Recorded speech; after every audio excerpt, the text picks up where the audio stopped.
Hello learners, start करते हैं अपना पार्ट 3 60 MCQs का। First question is which is the least expensive method of recruitment करने के कुछ मेथड्स होते हैं, उसमें से लीस्ट एक्सपेंसिव मेथड कौन सा होता है, मीन्स सबसे कम जिसमें खर्च होता है। Campus recruitment, advertisement, walk in या recruitment agencies. And the correct answer is walk in method.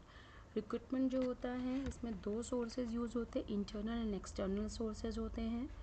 जो कैंपस रिक्रूटमेंट क्या होता है, कैंपस में जाके जब कंपनीज स्टूडेंट्स को सेलेक्ट करती है उसको बोलते हैं कैंपस रिक्रूटमेंट मेथड। एडवर्टीजमेंट का मतलब होता है जब आप अपनी ऑर्गेनाइजेशन के वैकेंसी के बारे में एड्स के थ्रू बताते हैं। रिक्रूटमेंट एजेंसीज़ का मतलब होता है जब हम थर्ड पार्टी कंसल्टेंट्स को हायर करते हैं, प्लेसमेंट एजेंसीज़ को हायर करते हैं रिक्रूटमेंट के लिए। वॉक इन क्या होता है, जिसमें वैकेंसी है नहीं है, कैंडिडेट खुद आके अपना CV ड्रॉप करके जाता है, उसको बोलते हैं वॉक इन।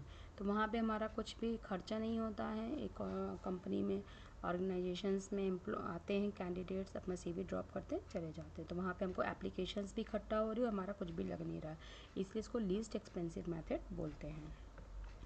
फिर आता है हमारा second, which HRM function deals with maintaining a cordial relationship and resolving conflicts. HRM के फंक्शंस हमने पढ़े, ऑपरेटिव होते हैं और मैनेजरियल होते हैं। कौन सा फंक्शन जो होता है HRM का कॉर्डियल रिलेशनशिप्स में डील करता है कि एक अच्छे रिलेशनशिप को मेंटेन किया जा सके और कन्फ्लिक्ट्स, डिस्प्यूट्स, लड़ाई झगड़ा जो भी होता है ऑर्गेनाइजेशन में उसको सॉल्व करता है। Training and development, compensation, employee relations या performance appraisal. And the correct answer is employee relations. और ये आपका इंटीग्रेशन फंक्शन के अंदर आता है, जिसमें इंडस्ट्रियल रिलेशन है, डिस्प्यूट्स जो भी होते हैं, कन्फ्लिक्ट्स जो होती हैं, नेगोशिएशन, बार्गेनिंग, ये सब इसमें आते हैं आपका। नेक्स्ट है आपका, in which method of demand forecasting past rate of change is analyzed to predict the future requirements of an organization। Demand forecasting होती है ह्यूमन रिसोर्स प्लानिंग और सप्लाई फोरकास्टिंग होती है। अब डिमांड का अनुमान लगाना है हमको कि भविष्य में कितनी डिमांड हो सकती है, कितने लोगों की हमें ज़रूरत पड़ सकती है, तो कुछ मेथड्स होंगे अनुमान लगाने के। तो इन्हीं में पूछ रहा है कि किस मेथड में हिस्टोरिकल डेटा लिया जाता है या पास्ट रेट जो बीत चुका है उसको एनालाइज किया जाता है और उसके बेस पे हम अनुमान लगाते हैं कि भविष्य में क्या ज़रूरत पड़ सकती है।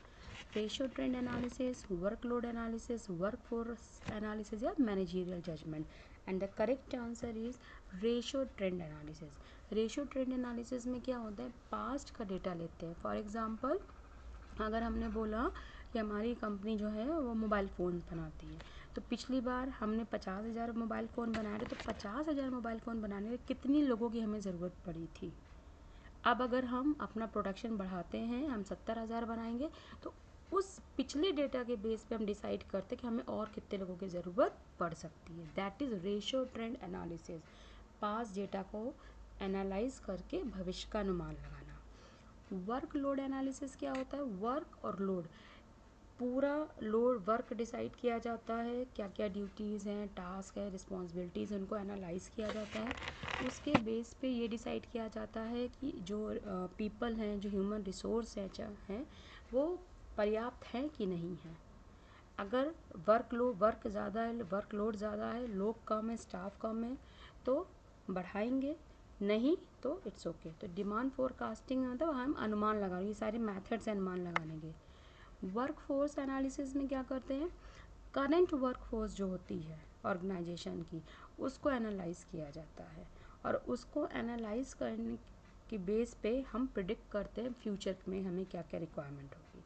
तो अब वर्कफोर्स है, तो एनालाइज यहाँ पे क्या हो रहा है, स्किल्स, क्वालिफिकेशंस, आपका एक्सपीरियंस क्या है, क्या क्या टेक्निकल चीज़ों की ज़रूरत पड़ सकती है, कौन स्किल्स भी कई तरह की होती हैं, टेक्निकल, सॉफ्ट स्किल्स, तो कौन सी स्किल्स की ज़रूरत है, ये सब होता है वर्क फोर्स एनालिसिस में, जिसमें करंट वर्क फोर्स को एनालाइज करके हम भविष्य का अनुमान लगाते हैं कि हमें क्या चीज़ की रिक्वायरमेंट हो सकती है।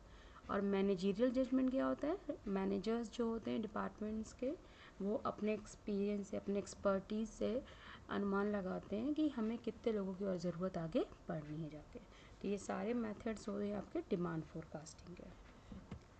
Which method of supply forecasting is based on past probabilities. अब डिमांड का अनुमान लगा लिया, डिमांड हो है कि नहीं इसका हम अनुमान लगाते हैं, तो डिमांड के साथ साथ सप्लाई का भी अनुमान लगाया जाता है। सप्लाई का अनुमान लगाने के लिए क्या क्या होता है, तो किस मेथड में पास्ट प्रोबेबिलिटी की ज़रूरत पड़ती है।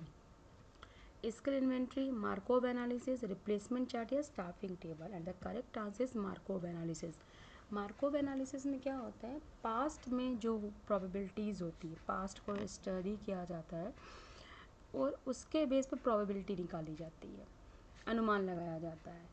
उस प्रोबेबिलिटी की बेस पे ये देखा जाता है कि अब यहाँ सप्लाई की बात हो रही है। सप्लाई का मतलब हमको डिमांड है, मिल गई, हमको 50 आदमी चाहिए, मान लीजिए हमारी ऑर्गेनाइजेशन में 50 एम्प्लॉयज़ की रिक्वायरमेंट है, तो अब हम कैसे सप्लाई कर सकते हैं।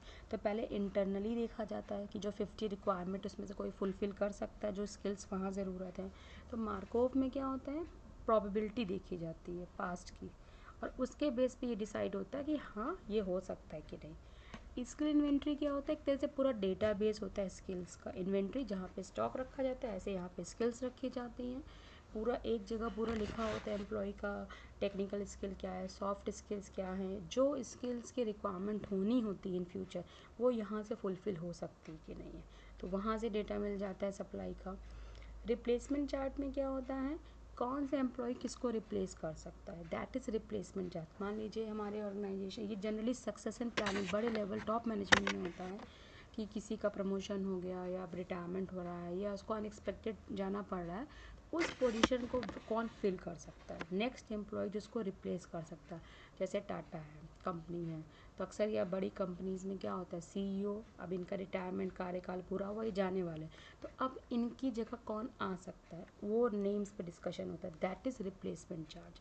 और स्टाफिंग टेबल क्या होता है, पूरा एक डेटाबेस होता है सारे एम्प्लॉयज़ का, स्टाफ्स का, वहाँ पे सारी इंफॉर्मेशन मेंशन होती है, क्वालिटीज़, एक्सपीरियंस, स्किल सारी, उसके बेस पे डिसाइड किया जाता है कि रिक्वायरमेंट के हिसाब से हम सप्लाई कर सकते हैं चीज़ों को, नहीं तो सप्लाई को हम फोरकास्ट करते हैं।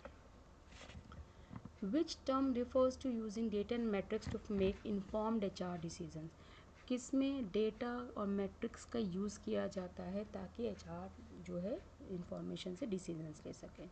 Employ engagement, recruitment and selection, performance appraisal या HR analytics. And the correct answer is HR analytics.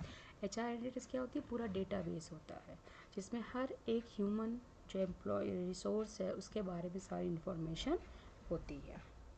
Next, training process, जो ट्रेनिंग का प्रोसेस होता है क्या होता है, short term, long term, medium term या none of these. And the correct answer is short term. Training हमेशा short term होती है, 1 डे टू 1 वीक, 15 डेज, इससे ज़्यादा नहीं होती हैं। तो ट्रेनिंग हमेशा आपकी क्या होगी, short term process. Dash is a group of task that must be performed for an organisation to achieve its गोल।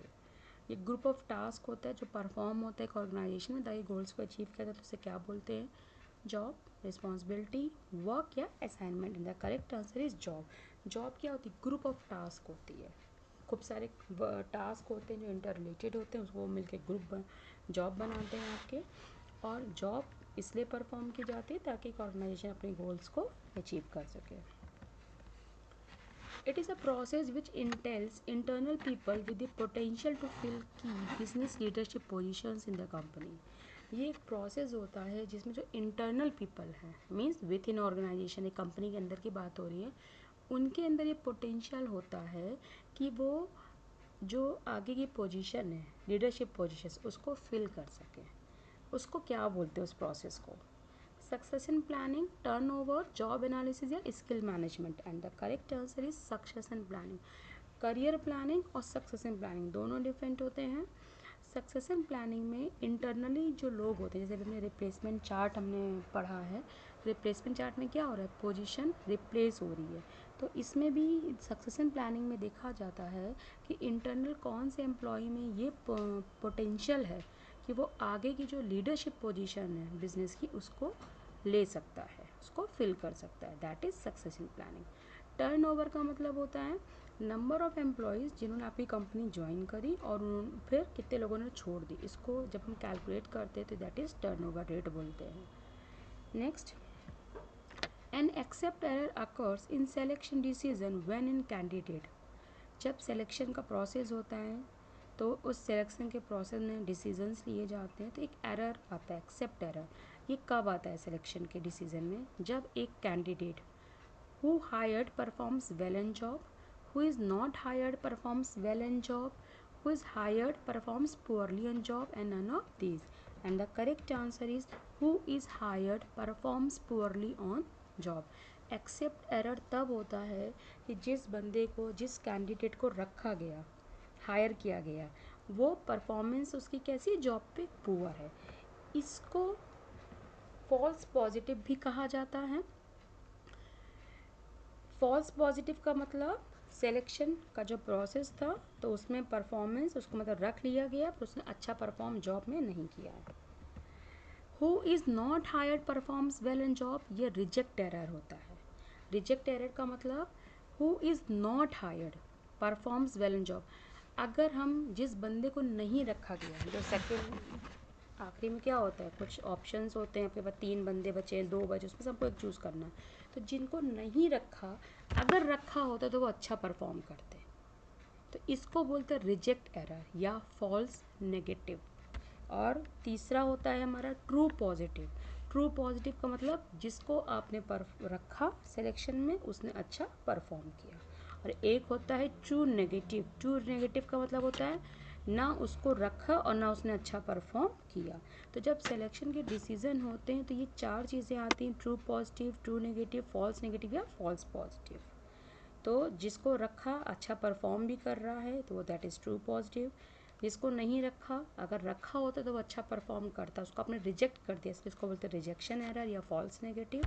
और कई बार जनरली जो होता है इंटरव्यू में कि परफॉर्मेंस अच्छी नहीं है लेकिन फेवरेटिज़म है या बायसनेस है, इंटरव्यूअर बायस्ड है, उसने उस पोजीशन पे अपना बंदा रख लिया, तो परफॉर्मेंस तो उसकी जॉब पे जब आएगा तब पता चलती। तो परफॉर्म तो हायर तो कर लिया कि वो अच्छा परफॉर्म करेगा पर वो अच्छा परफॉर्म नहीं कर पा रहा, दैट इज़ फॉल्स पॉजिटिव।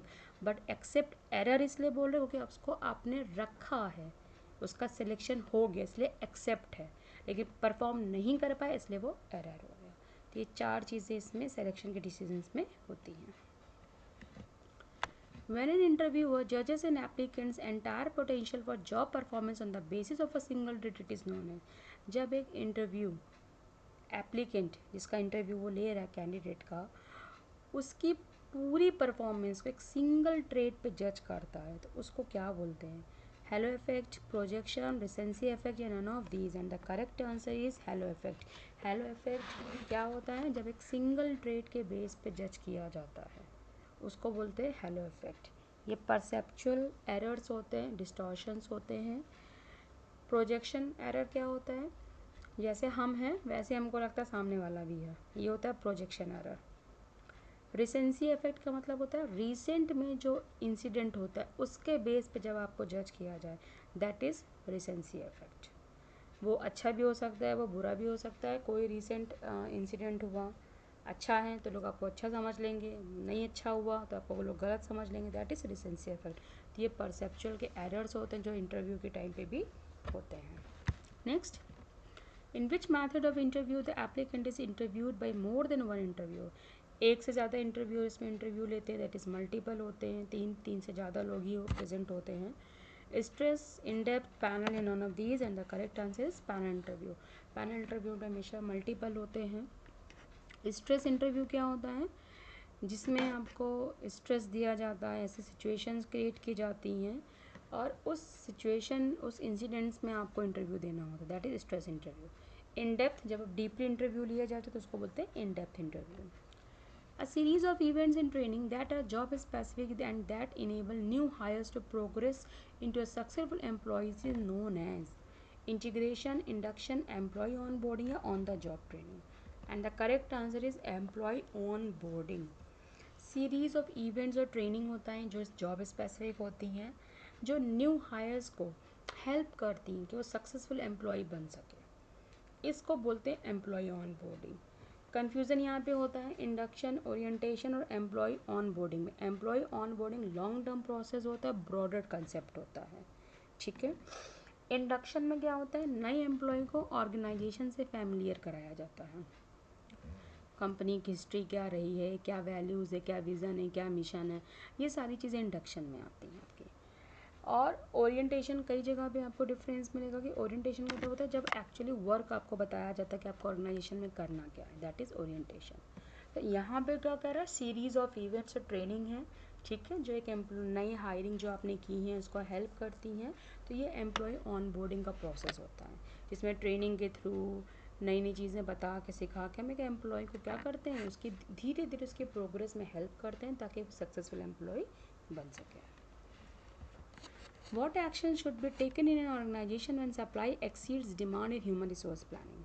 अब ह्यूमन रिसोर्स प्लानिंग हो रही, ह्यूमन रिसोर्स की प्लानिंग की हमने, डिमांड मिल गई हमें, सप्लाई मिल गई। क्या होता है जब सप्लाई एक्सीड कर जाती है, मीन्स सप्लाई ज़्यादा है डिमांड कम है, हमारे पास लोग बहुत ज़्यादा हैं उनका काम नहीं है इतना, तब क्या करती हैं organisations, down sizing, retention plan, recruitment या अप साइजिंग। और इसका correct answer is down sizing. Down sizing का मतलब होता है छटनी करना, जो जनरली रेसेशन के टाइम पे आया, जब मंदी का दौर आता है तब होता है कि क्या होता है, काम नहीं होता है। तो जब काम नहीं होता है, लोग ज़्यादा हैं कंपनी में, काम कम हो गया, लोग तो वही थे, तो कंपनी क्या करना शुरू कर देती है, छटनी करना शुरू कर देती है। टेम्परेरी होता है, टेम्परेरी का मतलब ये होता है कि हम पहले ये देखते हैं कि शायद जो लोग ज़्यादा हैं उनको हम अपनी ऑर्गेनाइजेशन और कहाँ फिट कर सकते हैं, लाइक उनका किसी और ब्रांच में ट्रांसफ़र कर सकते हैं, उनका प्रमोशन का कोई नई ओपनिंग दे सकते हैं, नई पोजीशन दे सकते हैं। जब ज़्यादा सीवियर होता है तो फिर company lay off, down sizing ये सब करती, छटनी करना शुरू कर देती है। तो ह्यूमन रिसोर्स प्लानिंग में देखो दो चीज़ें होती हैं डिमांड और सप्लाई में, या तो डिमांड बढ़ेगी सप्लाई घटेगी, या डिमांड घटेगी सप्लाई बढ़ेगी। तो जब सप्लाई बढ़ गई है डिमांड कम है तो हम छटनी करती हैं ऑर्गेनाइजेशन, और वह उसी का जस्ट अपोजिट, जब डिमांड ज़्यादा है लोग कम हैं तो हम क्या करते हैं, रिक्रूटमेंट और सिलेक्शन, नई भर्तियाँ करना शुरू कर देते हैं। रिटेंशन प्लान मतलब रिटेन करके रखना एम्प्लॉय को, रिक्रूटमेंट करना, ये सब कब होता है, जब डिमांड ज़्यादा होती है। अप साइजिंग, भर्ती करना। Next, on the job training methods does not include. Training के दो मेथड्स होते हैं, on the job, of the job. On the job को OJT भी बोलते हैं। ऑन द जॉब का मतलब होता है जॉब में रहते रहते ट्रेनिंग देना एम्प्लॉय को। ऑफ द जॉब मतलब होता है जॉब से अलग जाके मेथड उसमें होते हैं, जॉब रोटेशन, अप्रेंटिसशिप, कोचिंग या वेस्टिबल ट्रेनिंग। तो ऑन द जॉब की यहाँ पे बात हो रही है, इसमें से कौन सा मेथड नहीं होगा, वेस्टिबल ट्रेनिंग। जॉब रोटेशन क्या होती है, जॉब को रोटेट कर रहे हैं एक ऑर्गेनाइजेशन में, तो जॉब करते करते आपकी जॉब को रोटेट कर रहे हैं, काम उसी में आप जॉब भी कर रहे हो और आपकी स्किल्स को इम्प्रूव भी किया जा रहा है, जैसे ट्रेनिंग चल रही है आपकी, ये ऑन द जॉब हुआ। अप्रेंटिसशिप होता है जनरली क्राफ्टमैन, जॉब करते करते आदमी सीखता है, लाइक प्लम्बर का काम हो गया, वायरिंग का हो गया, ये ITI वाला जो होता है, सॉफ्टवेयर इंजीनियरिंग हो गई, ये सब क्या है काम करते करते आपको सिखाया जाता है, ये होती है अप्रेंटिसशिप। कोचिंग में जो हमारे एक्सपर्ट्स होते हैं, सुपरवाइजर्स होते हैं, हेड्स होते हैं, वो आपको बताते हैं कोई काम कैसे करना, ट्रेन करते हैं, तो ये सब वर्क प्लेस पे होता है, ऑफिस में हो रहा है, तो ये होता है on the job training method. Vestibule training क्या होती है, ये सिमिलर सेटअप तैयार किया जाता है जो वर्क प्लेस से बिल्कुल मिलता जुलता होता है और वहाँ पे आपको सिखाया जाता है, लाइक एविएशन इंडस्ट्री, एयरलाइंस, अब एयर हॉस्टेस है उनको सिखाना है केबिन वालों को, तो वो क्या है, वो सिमिलर सेटअप होता है, इक्विपमेंट्स होते हैं, वहाँ सिखाया जाता है, दैट इज़ वेस्टिबल ट्रेनिंग। तो ये हो गया off the job method. Dash is a process of increasing knowledge और skills of an employee to do a particular job. किस प्रोसेस में एम्प्लॉय की नॉलेज स्किल्स को बढ़ाया जाता है, इन्हेंस किया जाता है ताकि वो पर्टिकुलर जॉब कर सके। ट्रेनिंग, डेवलपमेंट, मोटिवेशन या leadership, and the correct answer is training. हमेशा याद रखिएगा ट्रेनिंग हमेशा जॉब रिलेटेड होती है, स्पेसिफिक जॉब रिलेटेड होती है, जो काम करना है स्पेसिफिकली, जो जॉब करनी है उससे जुड़ा ही जब सिखाया जाता है, दैट इज़ ट्रेनिंग। डेवलपमेंट हमेशा ओवरऑल होता है, ये लाइफ टाइम प्रोसेस है ऑर्गेनाइजेशन में, आप कुछ नया सीखते हो, आपकी personality day by day enhance होती है, तो वो डेवलपमेंट होता है।